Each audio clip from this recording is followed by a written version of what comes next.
Olá, meus queridos, meu nome é Roberto Castilho, nós estamos aqui para a série História da Redenção, nossos capítulos, nossas leituras de hoje. Nós vamos ler Êxodo do 16 ao 18, o capítulo 26 de Patriarcas e Profetas e, obviamente, o História da Redenção, capítulo 17, As Viagens de Israel. Bom, o povo saiu ali do Mar Vermelho e eles começaram a avançar para Mara.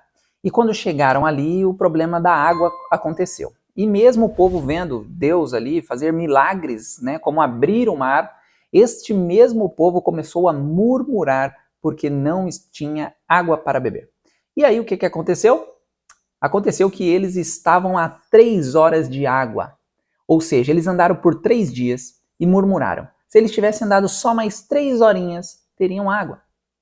E isso é um tapa para nós, né? Porque nós costumamos a murmurar contra Deus quando as coisas começam a não ocorrer da forma que nós imaginamos que deveria ocorrer. E eu gostaria de ler um trecho, o segundo parágrafo do capítulo 17, que diz assim: Os filhos de Israel mostraram possuir um mau coração de incredulidade. Não estavam dispostos a suportar as durezas do deserto. Quando deparavam com dificuldades no caminho, consideravam-nas como impossibilidades. Sua confiança em Deus falhava, e eles não viam ante si coisa alguma senão a morte. Toda a congregação dos filhos de Israel murmurou contra Moisés e Arão no deserto.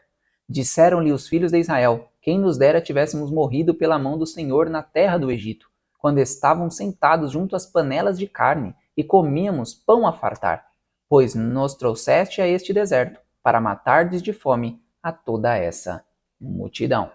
Diferentemente do que as dificuldades devem ocorrer para nosso bem, né? Porque as dificuldades, né, as tentações que são nos permitidas por Deus, que Satanás faça, são para nos deixar mais forte. É para eliminar o eu e para deixar cada vez nós subirmos na escala da santificação até a Canaã celestial. Infelizmente, o povo não ficava dessa forma. Cada tentação, cada provação, e eles murmuravam e murmuravam. Só eu, nesse capítulo, contei 8 vezes em que a palavra murmuravam apareceu. Imagine só, meus irmãos. E murmuração é um pecado gravíssimo, porque murmurar denota falta de fé em Deus. E depois disso, Deus ainda envia o maná, ou seja, um sinal ainda maior. Como que pode um pão cair do céu do nada? Isso é sinal de Deus. Deus veio mostrando sinais após sinais de que eles estavam sendo coordenados por Deus. Mas eles queriam o quê? Eles queriam comer aquilo que eles gostavam. Eles queriam comer aquilo que eles comiam. E Deus falou, mas isso vai ser prejudicial a vocês. Vocês estão num deserto terrível, escaldante. Não façam isso. Mas eles, não, a gente quer, a gente quer. E aí foi permitido umas codornas. E aí eles comeram e tiveram problemas. Aí eles, não assim satisfeitos com um dia de codorna, pediram mais e Deus falou, então tá bom, vou dar mais 30 dias para vocês. Morreram milhares, porque não seguiram as orientações de Deus. E quantos de nós estamos no mesmo caminho, meus amigos? Seguindo os nossos prazeres, seguindo os nossos gostos, deixando Deus de lado e fazendo o que eu quero, o que eu gosto, o que eu isso. O maná também serviu para potencializar a questão sabática do sábado. Antes mesmo de Deus falar a lei, né, que é o próximo capítulo que nós vamos fazer aqui no canal, antes mesmo de Deus ditar a lei e depois escrever em pedra, o sábado já estava instituído aqui no capítulo 15, quando ele diz ali que no sábado não colherás o maná, então colha 2 vezes mais na sexta, e o povo fazia o quê? Tudo diferente. E aí muitas vezes a gente olha esse povo de Israel e fala, não, aquilo ali, esse povo é muito duro, mas olha eu e você, fazemos a mesma coisa. E não, para piorar a coisa, não assim, parece simples, né? Ah, ele errou ali uma vez, mas Roberto, não vai errar de novo. Errou de novo. Chegaram em outro local, novamente sem água, e aí fizeram o quê? Oh, por aqui não tem água, você vai matar a gente de sede. Ou seja, novamente, falta de fé e murmuração.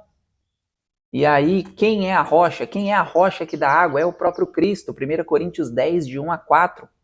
O povo ele sempre ia em Moisés questionar. O povo nem sequer orava a Deus pedindo que ele o enviasse a água, ou seja lá o que for. Ou seja, Moisés ficou como essa pessoa que ele tinha que se virar. O povo não confiava em Deus. O povo não pedia a Deus e Moisés ficou com essa prerrogativa, tanto que Moisés teve até que ter escondido o seu corpo, nós vamos ver isso mais pra frente, porque senão ele ia ser idolatrado. E de fato Moisés tinha uma figuração de ser mesmo Deus aqui na terra. Não me entendam mal, Moisés não é Deus, mas ele tinha essa prerrogativa aqui, tá? De se portar como tal. Deus deu essa prerrogativa a Moisés. E ele tinha que fazer exatamente o que Deus pedia. Então o povo via em Moisés como se fosse de fato, não Deus, né? Mas alguém muito próximo de Deus, que eles tinham que respeitar. Por isso eles sempre iam em Moisés quando tinha alguma questão. E aí Moisés começa a colocar o povo assim, gente, eu não sou Deus, por que vocês vêm a mim? Orem a Deus, peçam a Deus. Sabe?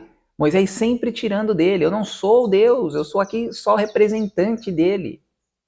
E muitas vezes nós queremos olhar pessoas ao invés de fato ir ao resolver o nosso problema com o próprio que pode resolver o nosso problema. E eu acho interessante também o finalzinho, onde mostra ali, né, o povo ia sempre a Moisés. Moisés, que era muito próximo de Deus, que era ali o líder do povo, recebeu orientação de alguém que não era do povo e nem ao menos judeu. Judeu que eu digo assim, hebreu, né?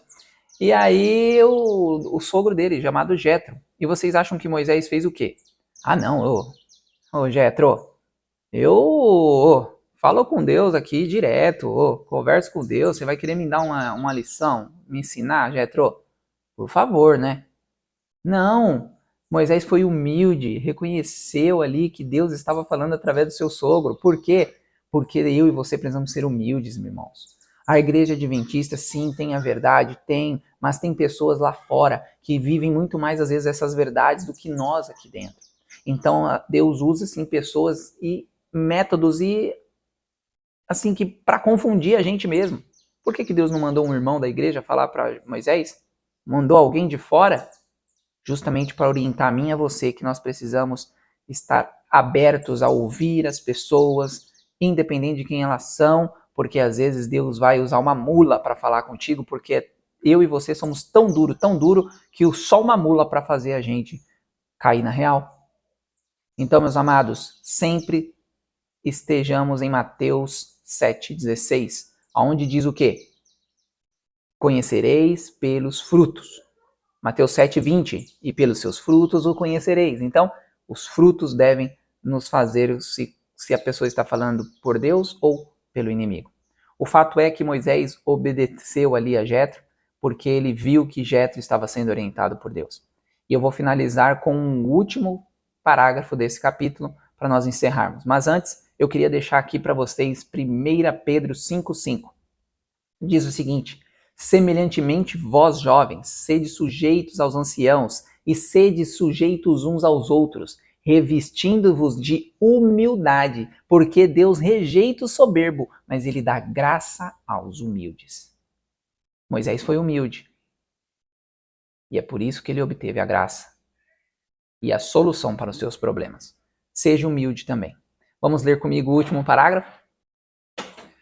Moisés não se julgava diminuído ao receber instruções de seu sogro. Deus o exaltara grandemente e operara maravilhas por sua mão. Contudo, Moisés não arrazoou que Deus o escolhera para instruir os outros e que cumprira coisas maravilhosas por sua mão, e por isso não necessitava ser instruído.